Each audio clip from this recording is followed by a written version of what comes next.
হাম রোগটি কি এবং এটি কিভাবে হয়ে থাকে? এটা একটা অতি সংক্রমণশীল একটা ভাইরাস জড়িত রোগ এবং আরএনএ ভাইরাস প্যারামিক্সো গ্রুপ ফ্যামিলির মরবিলিফর্ম একটা ভাইরাস, রুবিওলাও বলা হয় এটাকে। তো এই ভাইরাসটা একজন থেকে আরেকজনের সংক্রমণ, সেটা হাঁচি কাশি এগুলো থেকেও হতে পারে এবং লালার মাধ্যমে ছড়াতে পারে। তো এই ছড়ানোটা ইউজুয়ালি আমাদের বাচ্চাদের কোন বয়সে বেশি আক্রান্ত হয়, যে বয়সে তাদের রোগ প্রতিরোধ করার ক্ষমতাটা অনেক কম থাকে। এবং কম থাকার পাশাপাশি এই ভাইরাসটা যেটা করে, ও নিজেই রোগ প্রতিরোধ করার ক্ষমতাটা আরও কমিয়ে দেয়, যেটাকে এক কথায় বলা হয়ে থাকে যে আমাদের মেডিকেল ভাষায় ইমিউন অ্যামনেশিয়া। মিজেলসের কারণে যেমন আমরা জানি যে মিজেলসে কী হয়, জ্বর হয়, র্যাশ হয়, কাশি হয়, কনজাংটিভাইটিস, চোখ লাল হয়, এই উপসর্গগুলো নিয়ে আসে। কিন্তু এই উপসর্গ থেকে কিন্তু বাচ্চার মৃত্যু ঘটছে না। মৃত্যু ঘটছে তার হচ্ছে সেকেন্ডারি ব্যাকটেরিয়াল ইনফেকশন, যেটা বলে যে এই শরীরে যে র্যাশ যেটা হচ্ছে সমগ্র শরীরে, এই র্যাশটা তাদের কিন্তু ভিতরে যে শ্বাসতন্ত্র থেকে শুরু করে আমাদের খাদ্যতন্ত্র সব জায়গাতেই এই র্যাশগুলো যেটা হয়, যে বাইরেরটাকে যেটাকে আমরা এক্সানথেম বলছি, ভিতরে সেটা এনানথেম বলা হয়।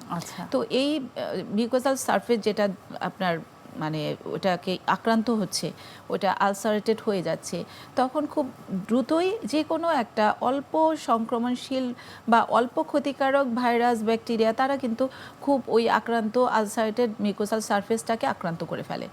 তার ফলে কি হয়, আমাদের একদম প্রথমে যেমন নিউমোনিয়া হয়, পেটে গ্যাস্ট্রোএন্টারাইটিস মানে ডায়রিয়া হয়, চোখ সবচেয়ে বেশি মানে ক্ষতিকারক যেটা একটা ফাংশনাল ইম্পেয়ারমেন্ট করে, চোখের ক্ষতি হয়, মানে চোখ ও মুখের সংক্রমণ। এবং চোখ ও মুখের সংক্রমণটা যখন হয়, এটা কিন্তু বাচ্চা তখন খেতে পারে না, বাচ্চার চোখে অন্ধ হয়ে যাওয়ারও সম্ভাবনা থাকে। তো এই জন্য এই জটিলতা, এবং সবচেয়ে বেশি আরও খারাপ যেটা থেকে মৃত্যু ঘটে, নিউমোনিয়া এবং একটা এনকেফালাইটিস মানে ব্রেইনের আক্রান্ত হওয়া। এবং এখনকার আপনি যখন দেখছেন যে না, এই মুহূর্তে আমি এটা হয়তো ম্যানেজ করে দিলাম, বাচ্চা বেঁচে গেল, কিন্তু এটা থেকে পরবর্তীতে দূরবর্তী একটা সংক্রমণ হয়, সেটাকে আমরা বলে থাকি এসএসপি, সাব অ্যাকিউট স্ক্লেরোজিং প্যানএনকেফালাইটিস। এটা আমাদের নিউরোলজি নিয়ে যারা কাজ করি তাদের জন্য এটা খুবই ভীতিকর একটা রোগ। যেমন এই রোগের কোনো চিকিৎসা নেই এবং এই রোগে মৃত্যুটা মোটামুটি বলা যায় যে অনিবার্য, আজ অথবা কাল, একটু দীর্ঘমেয়াদ হলেও সে কিছুদিন বেঁচে থাকে কিন্তু পরবর্তীতে মৃত্যু ঘটে থাকে। হামে আক্রান্ত শিশুর যত্ন বাসায় আমরা কিভাবে করব এবং হাসপাতালে কখন যাব, এই তথ্যগুলো আমাদের জানা প্রয়োজন। প্রথমে আমরা চিনব কি করে যে আমার বাচ্চাটার হাম হচ্ছে। তো বাচ্চাটা যখনই আমরা বলবো যে যেই বাচ্চাটা কিন্তু ভ্যাকসিন দেয় না, সে খুবই রিস্কের মধ্যে আছে এবং তাদের বাবা মার এটা চিন্তা করতে হবে। তবে আমাদের দেখছি যে কোনো বাচ্চা যারা 9 মাসের নিচে তারাও আক্রান্ত হচ্ছে। এই জন্যই কিন্তু আমাদের এই যে ক্যাম্পেইনটা 6 মাস থেকে 14 বছর পর্যন্ত করা হয়েছে, যাতে 6 মাসের বাচ্চাগুলো তাড়াতাড়ি করে আক্রান্ত হয়ে না পড়ে। যখনই আমরা দেখব যে একটা বাচ্চার খুব উচ্চ মাত্রায় জ্বর, উচ্চমাত্রায় জ্বরের 2-3 দিনের ভিতরেই দেখা যাচ্ছে বাচ্চাটার গায়ে র্যাশ আসা শুরু করলো, এবং র্যাশটা লাল লাল ছোট ছোট র্যাশ, ম্যাকুলো প্যাপুলার বলা হয়। এই ছোট ছোট র্যাশগুলো সাধারণত মুখ দিয়ে শুরু হয় বা কানের পিছন দিয়ে শুরু হয়, তারপর ধীরে ধীরে সমস্ত শরীরেই ছড়িয়ে পড়ে।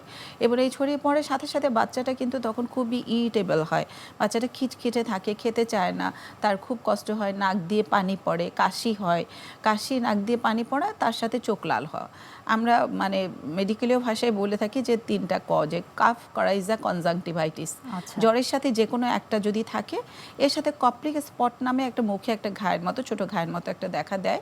ওটা অনেক সময় দেখা যায় যে ডাক্তাররা যদি কনফার্ম হতে চায়, সে দেখে ওটা বুঝতে পারে। কিন্তু এই মুখের আলসারটা অনেক সময় অনেক বেশি ছড়িয়ে পড়ে, তখন বাচ্চাটা একদম কিছুই খেতে পারে না। তো এরকম কোনো লক্ষণ যদি দেখা দেয়, সাথে সাথে যেটা হচ্ছে প্রথমেই জ্বর কমানোর জন্য, বাচ্চা যাতে আরাম হয়, জ্বর কমানোর জন্য যা করার আমরা করব, ঘন ঘন তরল খাবার দেব, গা মুছে দেব, প্যারাসিটামল সিরাপ দেব। এর পাশাপাশি কাশি থাকলে কাশির জন্য আমাদের যেটা বলে যে হালকা গরম পানি, মধু, লেবুর রস, তুলসী পাতার রস, সেটা দেব।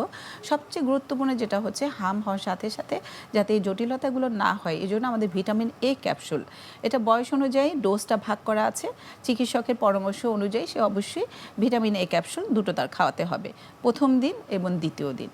এবং যদি তার চোখের কোনো ড্রাইনেস বা কনজাংটিভাইটিস বা চোখের কর্নিয়াল আলসারেশন টাইপের কিছু হয়, সাথে সাথে চক্ষু বিশেষজ্ঞের পরামর্শ অথবা শিশু বিশেষজ্ঞের পরামর্শ অনুযায়ী চোখের ড্রপটা ব্যবহার করতে হবে। এবং এই চোখের কোনো জটিলতা দেখা দিলে এই ভিটামিন এ ক্যাপসুল ডোজটা আমার 14 দিনে আরেকটা রিপিট করতে হবে।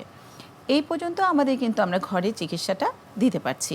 তবে অ্যালার্ট থাকতে হবে যে আমার বাচ্চার কোনো শ্বাসতন্ত্রের প্রদাহ মানে নিউমোনিয়াটা বেশ হয়ে যাচ্ছে কিনা, তার শ্বাসকষ্ট হচ্ছে কিনা, দ্রুত শ্বাস হচ্ছে কিনা, বুক ডেবে যাচ্ছে কিনা, এ ধরনের কোনো লক্ষণ দেখা দিলে আমাদের অবশ্যই এটা হাসপাতালে ভর্তি হওয়া দরকার।